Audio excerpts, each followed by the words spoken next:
Hello दोस्तों, आप सभी का स्वागत है हमारे चैनल शाश्वत सीजीपीएससी सीजीवापम। अब देखिए यहाँ पे तो आज की क्लास में हम लोग करने वाले हैं आपके जो इम्पोर्टेंट करंट अफेयर्स है उसको करेंगे। साथ ही इसके अंतर्गत जो योजना आते हैं उसके बारे में डिस्कस करेंगे और कुछ स्टैटिक का पार्ट।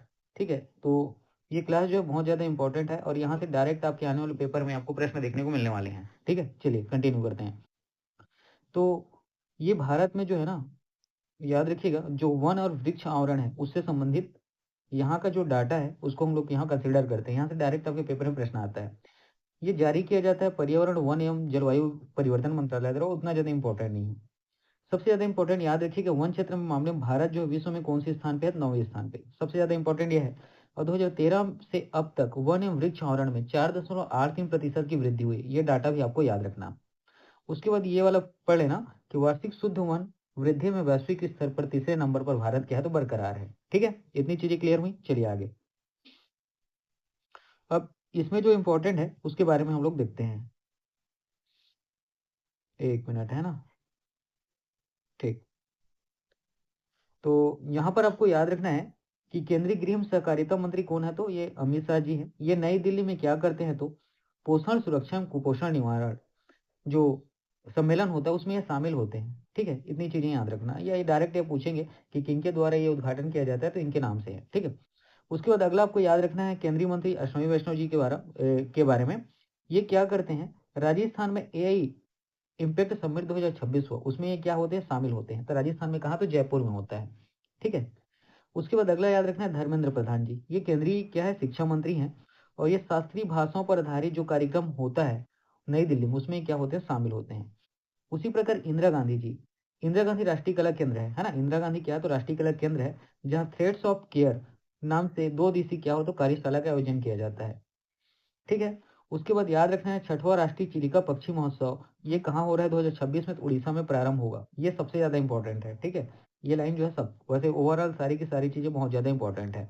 ठीक है। लेकिन ये भी याद रखना कि छठवां राष्ट्रीय चिलिका है ना पक्षी महोत्सव जो चिलिका झील है ना वहीं होगा ये। ठीक है। चलिए आगे बढ़ते हैं। उसके बाद ये वाला डाटा आपको याद रखना है कि एप्पल ने एक्सपोर्ट किया है आईफोन भारत में 2025 के ड्यूरेशन में कितना देखने को मिलता है? 50 बिलियन डॉलर। कितना? तो याद रखना 50 बिलियन डॉलर का। ठीक है। चलिए आगे बढ़ते हैं। ठीक, ये प्रगति 50 के बारे में ही आपको याद रखना है। ये एक सड़क परिवहन और राजमार्ग मंत्रालय से संबंधित है। तो याद रखना राष्ट्रीय राजमार्ग में कितनी प्रतिशत की वृद्धि देखने को मिलती है? 60% की। पहले कितने थे? तो 91,287 किलोमीटर, जो बढ़कर 1,46,00,000 से ऊपर का हो गया है। इसके साथ ही भारत जो है विश्व में, ठीक है, राष्ट्रीय राजमार्ग के मामले में है ना कितना हो गया? दूसरे स्थान पे है। ठीक है। और दैनिक निर्माण गति 3 गुना तेज हुई है, ये भी याद रखना है। कितनी? तो 3 गुना तेज है। कितना? पहले एक दिन में कितना होता था? 1.6 किलोमीटर होता था, तो वर्तमान में 34 किलोमीटर प्रतिदिन के हिसाब से क्या हो रहा है? इसका निर्माण हो रहा है सड़क का। ये भी याद रखना है। और जो बजट में पहले जितना इसके लिए है ना राष्ट्रीय राजमार्ग के लिए आवंटन किया जाता था पैसे, अब उसमें कितना? तो 570% पैसे की अधिक क्या है? वृद्धि की गई है। ठीक है। ये कब से कब है? तो याद रखिए कि 2014 से लेकर 2023-24 के बीच का डाटा है। ठीक है। चलिए आगे बढ़ते हैं। इसके बाद याद रखिएगा पिछले 5 साल का डाटा देखिएगा तो ये 3600 किलोमीटर उच्च गति कॉरिडोर का निर्माण किया गया है इसके तहत, प्रगति ए धीरे 50 के तहत, है ना। ये एक योजना है, याद रखिएगा। ठीक है, ये भारत सरकार का ये योजना है। इसके बाद देखिएगा ग्रामीण संपर्क के लिए 7.8 लाख किलोमीटर नई सड़कें 2014 से 25 के बीच निर्मित की गई हैं। ये भी डाटा याद रखना, है ना। ग्रामीण संपर्क के लिए कितना? 7.8 लाख किलोमीटर। ठीक है, नई सड़कें। ड्यूरेशन भी आपको याद रखनी है। ठीक है। चलिए इसके बाद ये है ना उतना ज्यादा इंपॉर्टेंट नहीं है, लेकिन फिर भी याद रखना कि Wipro now mandate employ to stay at least 6 hours office of 3 days a week, है ना। तो इसके बारे में याद रखना है कंपनी के बारे में। ठीक, तो ये इंपॉर्टेंट यहाँ से रहता है, लेकिन उतना ज्यादा आपके पेपर के हिसाब से नहीं है। तो ये वाला न्यूज आपको याद रखना है कि Reliance science Amitabh Bachchan for packet water brand Champa sure. ठीक है। ये इस जो चंपा श्योर नाम का ब्रांड है इसके लिए किनको रिलायंस ने साइन किया है? तो अमिताभ बच्चन जी को साइन किया गया है। ठीक है, ये इतना इंपॉर्टेंट है। अच्छा, कैंपस योर, है ना। ठीक, चलिए आगे बढ़ते हैं।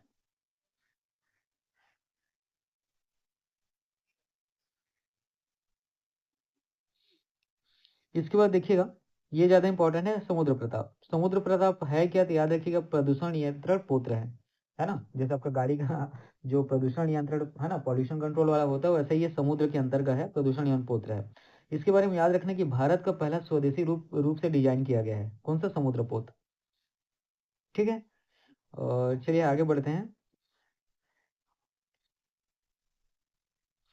ठीक है, बस इतना ही याद रखना इसके बारे में, यही इंपॉर्टेंट है। समुद्र प्रताप है क्या, तो ये प्रदूषण नियंत्रण पोत है और भारत के द्वारा स्वदेशी रूप से निर्मित किया गया पहला पोत है। ठीक है, इस तरीके का कौन सा, प्रदूषण नियंत्रण वाला।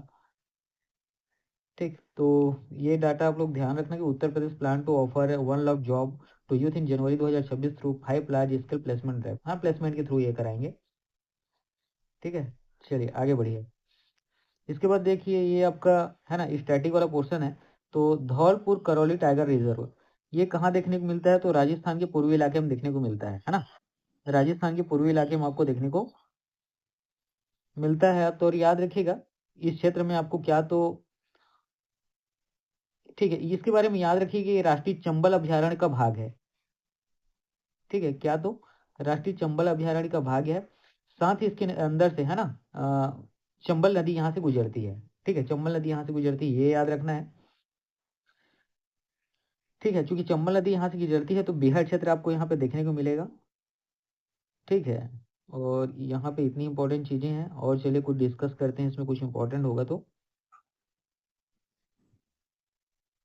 ठीक है, और साथ ही आपको याद रखना कि इस अभयारण्य के अंतर्गत आपको करौली कैला देवी मंदिर जो प्रसिद्ध है, ठीक है, इस पहाड़ी के प्रमुख में देखने को मिलता है। फिलहाल आपको इतना ही याद रखना है, इसमें उतना ज्यादा इंपॉर्टेंट नहीं है।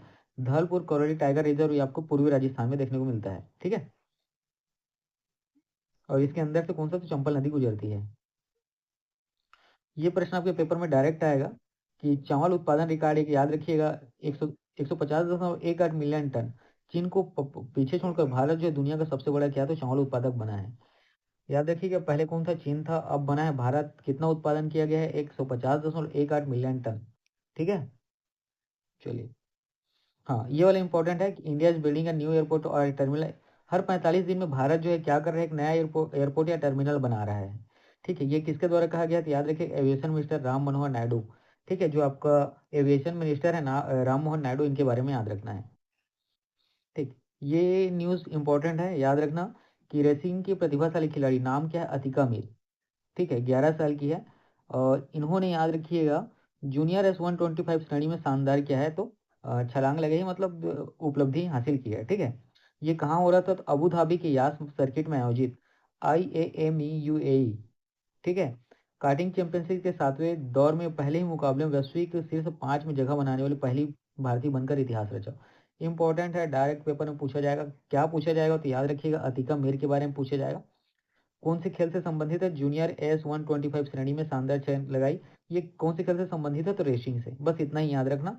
इसके बाद शीर्ष 5 में जगह बनाई, ये तो ठीक है, लेकिन ये दबू हॉबी के यास मरीना सर्किट में आयोजित हुआ था, कहाँ आयोजित है, तो बस 3 चीजें। ठीक है, यहाँ से 3 चीजें याद रखना है कि ये रेसिंग से संबंधित है, नाम है अतिका मीर। ठीक है, ये जूनियर S125 श्रेणी इनका याद रखना, साथ ही अबू धाबी के आसमान सर्किट में। ठीक है, बस इतनी चीजें। ठीक, ठीक है, चलिए ये वाला आप लोग देखिएगा डाटा जो है। ठीक है, तो ये वन्य जीव से संबंधित है। तो कितना टाइगर रिजर्व, 58 टाइगर रिजर्व में 85,000 वर्ग किलोमीटर क्षेत्र में फैले हैं। तो जो 58 टाइगर रिजर्व है भारत का, यह कितने किलोमीटर में फैला हुआ है, तो आपको यहाँ पे ध्यान रखना है, 85,000 वर्ग किलोमीटर क्षेत्र में फैला हुआ है। ठीक है, तो अभी वर्तमान में कितना है, तो 58 टाइगर रिजर्व है ना, कब, 2026 के डेट में। ठीक, लेकिन जो 2014 में ये कितना था, तो 46 था। ठीक है, तो 46 से कितना बढ़ा है, तो 12 बढ़ा है, ये याद रखना। कितना बढ़ा है, तो 12 बढ़ा है ना, ये याद रखना है। उसके बाद प्रजाति संरक्षण एवं संघर्ष प्रबंधन के लिए 5 राष्ट्रीय स्तर की परियोजनाएं शुरू की गई। कितने स्तर की, तो याद रखिएगा 5 स्तर का। प्रोजेक्ट चीता का विस्तार गांधी सागर वन्य जीव अभ्यारण्य तक किया गया है ना, ये भी याद रखना, ये भी इंपॉर्टेंट है। प्रोजेक्ट चीता का विस्तार गांधी सागर वन्य जीव अभ्यारण्य तक किया गया। चीता आबादी कितनी पहुंची, 30 पहुंची है ना, जिनमें से 19 का जन्म भारत में हुआ है। ठीक है, चीता की वर्तमान आबादी अभी कितनी पहुंची है, 30, जिनमें से 19 का जन्म कहाँ, तो भारत में हुआ है। ठीक है, इतनी चीजें याद रखना। चलिए ठीक है, आज की क्लास इतना ही, पढ़ते रहिए। वैसे मैं बहुत तेजी से करा रहा हूँ इसको, आप आराम से वहां से पढ़ सकते हैं, लेकिन जितनी इंपॉर्टेंट चीजें हैं बस उतना ध्यान देना। जैसे इसमें मैंने जो इंपॉर्टेंट है वो आपको पहले बताया, क्या इंपॉर्टेंट, तो सबसे पहले याद रखना तो वर्तमान में टाइगर रिजर्व की संख्या कितनी है? तो याद रखिए 58 आपको देखने को मिलता है। पहले कितना था? तो 46 था। कब? 2014 में। और कुल कितना क्षेत्र है 58 टाइगर रिजर्व के साथ? 85,000 वर्ग किलोमीटर।